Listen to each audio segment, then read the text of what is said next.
Baik, selamat sore teman pajak.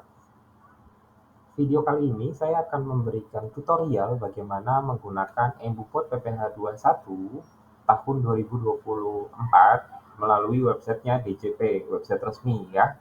Nah, saya akan menggunakan NPWP perusahaan saya sendiri untuk mengaktifasi untuk mengaktifasi dan apa namanya menggunakan eBuPOT PPh 21 tahun 2024 melalui DJP Online. Oke, tapi sebelum itu, saya minta tolong untuk teman-teman yang baru dapat channel ini, jangan lupa di-subscribe. Kemudian buat teman-teman yang sudah subscribe, jangan lupa nyalain notifikasinya. Setelah video teman-teman tonton sampai habis, jangan lupa tinggalin like-nya supaya video ini bisa dilihat sama teman pajak yang lain. Kurang lebih saya minta bantuannya itu saja, supaya ini lebih banyak membantu buat pelaku pajak gitu ya, baik karyawan yang beraktivitas di pajak ataupun konsultan dan sejenisnya gitu ya, yang satu profesi yang bersinggungan secara langsung dengan aktivitas perpajakan gitu ya. Pertama, setelah login ke DJP Online, wajib pajak itu masuk ke menu profile untuk mengaktifasi fitur eBuPOT, karena jika posisinya ini belum di checklist, maka eBuPOT unifikasi ini belum muncul di dashboard pelaporan. Setelah itu di checklist, kita hanya tinggal perlu okein aja, nanti kita dipaksa untuk keluar gitu ya oleh DJP dan kita login kembali gitu. Oke. Nah, setelah kita login kembali, kita masuk ke menu lapor. Kita bukan masuk ke menu pelaporan, tapi masuk ke menu pra pelaporan. Nanti di sini akan muncul seperti halnya eBuPOT unifikasi. Nah, kita langsung aja cek nih untuk apa namanya tampilan dari ISPT gitu ya, eBuPOT 21 garis miring 26, karena ada juga penggunaan PPh 26 bagi wajib pajak luar negeri yang bekerja atau mendapat penghasilan di Indonesia. Juga ada penghasilan lain yang terkategori sebagai PPh 26. Oke, di sini ada dashboard, ada bukti potong, SPT masa, dan pengaturan. Kita buka satu-satu ya. Untuk dashboardnya sendiri, tampilannya seperti ini. Nanti jika sudah ada record di sini seperti unifikasi, akan ada summary atau recap gitu ya, dalam bentuk summary gitu. Di sini ada nomor dan masa dan seterusnya gitu. Bukti potong di sini adalah menu untuk teman pajak menginput informasi data penghasilan gitu ya, data penghasilan atas karyawan ataupun non karyawan di menu ini gitu. Lanjut ke SPT masa, setelah bukti potong ini direkod, itu akan masuk di sini setelah kita posting. Ya, setelah kita posting di sini ada menu untuk pembuatan ID billing dan juga penyiapan SPT masa PPh 21. Saya yakin teman pajak yang beraktivitas menggunakan unifikasi PPh 23 dan 4 ayat 2 sebelumnya sudah cukup familiar dengan penggunaan eBuPOT seperti ini gitu ya di DJP Online. Yang berbeda adalah di menu pengaturan. Kita menemukan ada tambahan menu di sini. Ada menu perekam dan penanda tangan. Kalau penanda tangan, saya yakin teman pajak sudah tahu. Penanda tangan ini fungsinya untuk menginput nama wajib pajak atau penanggung jawab gitu ya. Di sini saya masukkan NPWP saya sendiri. Kemudian di sini oke, kita kirim gitu ya. Data sudah berhasil disimpan, maka penanda tangan di sini akan muncul gitu ya, pengurus atau wajib pajak sebagai penanda tangan di induk ISPT nantinya. Nah, untuk perekam sendiri mungkin belum bisa diakses seperti sebelumnya. Saya juga udah coba untuk membuka kemarin ya, ternyata juga masih under proses.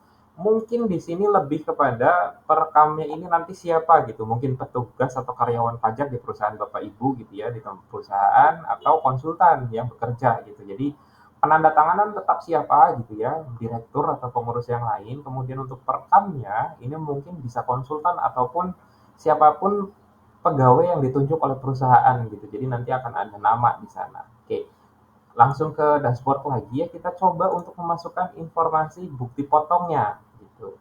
Nah, untuk penginputan itu bukan di daftar bukti potong, tapi kita coba klik di sini ya, dan kita rekam di sini ternyata ya. Kalau untuk 26 beda lagi, sama kita rekam satu persatu. Contoh, kita akan merekam satu transaksi atau satu penghasilan untuk masa bulan Januari 2024. Kita masukkan di sini rekam gitu ya, dipencet rekam tadi.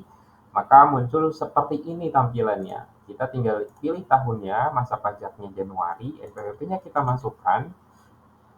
Ya di sini tercantum gitu ya nama dan alamatnya. Kemudian kode objek pajaknya kita pilih pegawai tetap. Fasilitas PPh 21 di sini menggunakan SKB dan seterusnya. Ini tidak perlu di checklist ya karena ini bukan hal yang umum gitu ya. Kemudian metodenya tinggal dipilih gross up, di gross ataupun dengan metode gross up. Gross artinya ya PPh 21 nanti ditanggung sama penerima penghasilan gitu ya. Kebetulan di tempat saya itu di gross up, kemudian kita misalnya isikan gaji 10 juta deh gitu ya. Kasih gaji 10 juta, kemudian untuk PTKP-nya kita masukkan K3 gitu. Ya, DPP-nya di sini kita hanya tinggal pencet hitung saja. Nah, di sini akan muncul langsung masuk kategori TER gitu ya, 1,5% karena yang di K3, dia masuk kategori TER C gitu. Kemudian kita tinggal pilih pengurusnya, pilih penanda tangan, nama, kemudian ini kita checklist dan kita simpan. Oke, kurang lebih seperti itu ya. Lalu setelah kita buat bukti potong tersebut, kita coba cek di daftar bukti potongnya. Kita cek di sini sudah terekam gitu ya, belum posting dan ini kita bisa lihat. Nah, di sini bukti potongnya udah otomatis terekod gitu ya. Udah otomatis tercreate bukti potong atas pegawai penghasilan 21 bulanan. Ini mungkin fungsinya gitu ya. Ini mungkin fungsinya nanti setelah di tahunan gitu atau di periode terakhir Desember nanti 2024. Ini sebagai apa ya sebutannya. Mungkin ini penghubung gitu ya. Memang ada form 1721 Romawi 8. Ini adalah bukti potong untuk penghasilan karyawan atau pegawai tetap perusahaan tersebut gitu ya. Nah, nanti dari proses ini kita tinggal posting nih, karena di sini statusnya belum posting gitu. Ini kebetulan saya baru masukin data saya, nanti setelah diposting gitu ya, mungkin teman pajak lebih aware gitu ya, ketika diposting maka data bukti potong yang sudah direkod itu akan masuk gitu menjadi apa namanya, oke, nggak ada masalah kita coba posting saja untuk tahun pajaknya satu, nanti tinggal saya pembetulan kali ya, atau menambah jumlah karyawannya. Nah, di sini sudah saya posting gitu ya, sudah saya posting, masuk setelah diposting teman pajak ya, kita masuk ke menu SPT.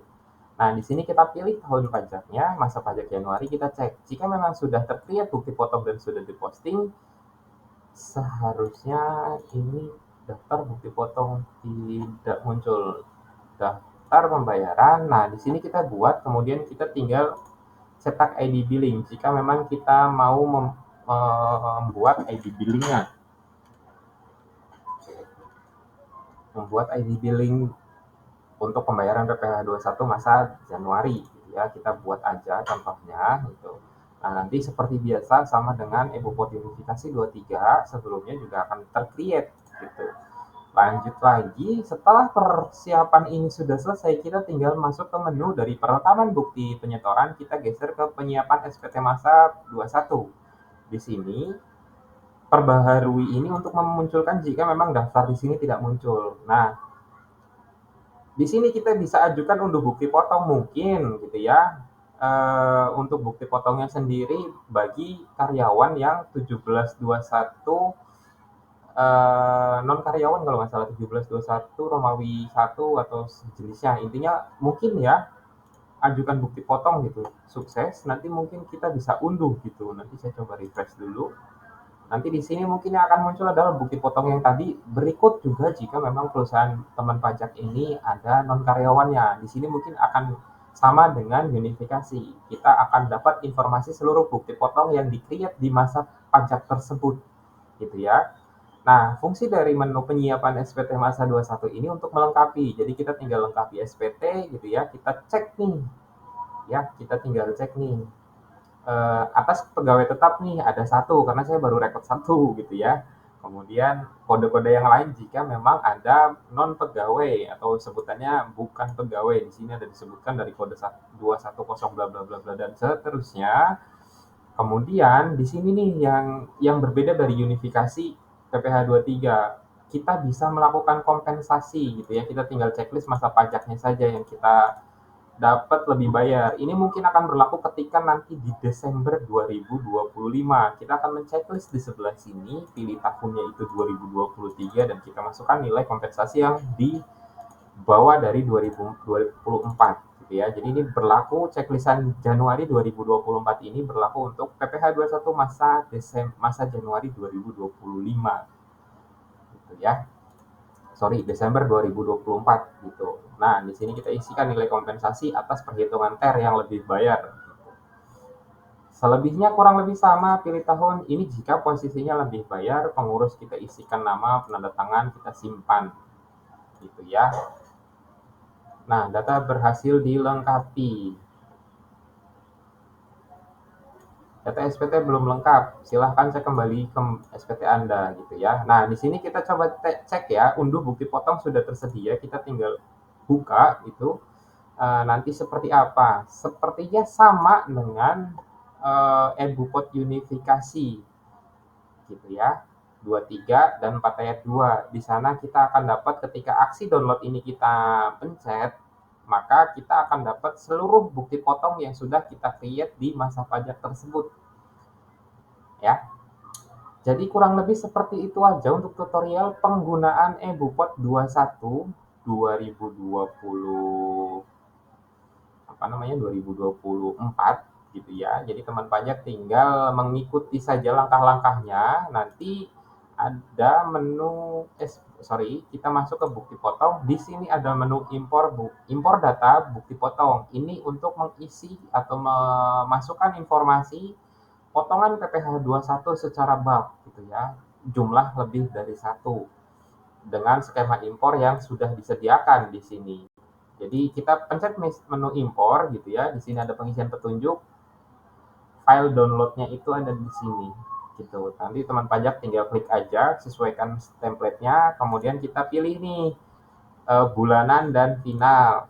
Pilih tahun pajak, masa pajak Januari, kemudian kita upload filenya gitu. Kita cari, pilih file bukti potong tersebut, kita unggah. Nanti dari data impor ini kita akan dapat daftarnya.